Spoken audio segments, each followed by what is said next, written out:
With our population growing year by year, property sizes have become smaller and smaller, and so too has the garden space. But one thing that hasn't changed is a homeowner's wish list. They still want their backyard to be highly functional. They want to be able to entertain out there, they want storage space, and they want it to look amazing from every angle. Now, the trick is, if you are dealing with a smaller space, to try and get all that in without making it look cluttered. Well, I've been working on a little project lately. Come and check it out. When I first met the owners of this home, Anne and Bill, their backyard was anything but inspiring. They had a very low functioning area and a very bland outlook. So what we did is we sat down together and we started working through their wish list. And first cab off the rank was to get some cover above. Now, we didn't just decide to go for any old roof. We went for a louvered roof. Reason being is we wanted to make sure that we didn't cut out that important winter sun that we needed to come in through the house. So by going louvered, we have the best of both worlds. Now, looking at the tight old fence and even peering into neighbours' properties were a real problem. By putting in a nice big screen through here, it was a case of out of sight, out of mind. Now, for flooring options here, by using a large format paver, what it does is it gives you the feeling of more space.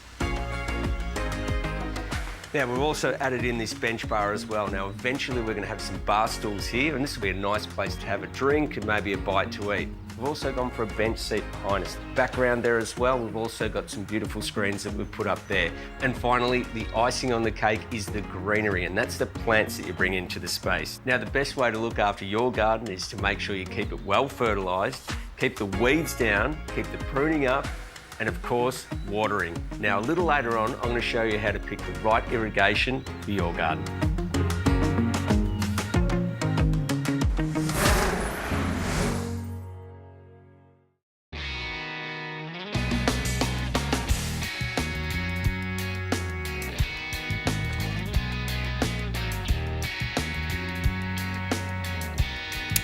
Whenever you're installing an irrigation system, it always pays to plan ahead.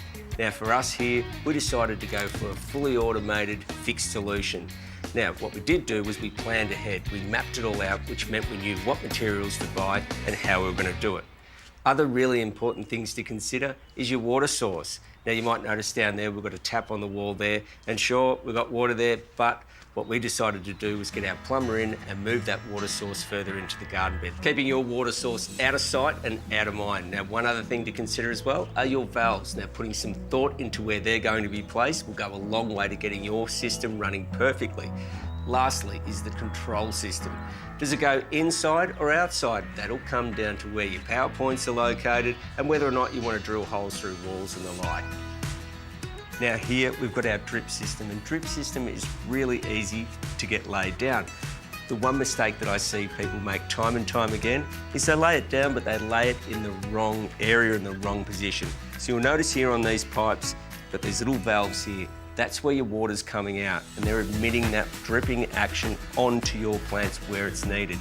If you don't have it close to the root ball, your plants, then you run the risk of them dying. So make sure you put some consideration into where you're going to run it. And another good tip as well is use your pins, because by pinning it all down and locking it into position, you know it's going to stay nice and tight all year round. Your plants, they're going to love you for it.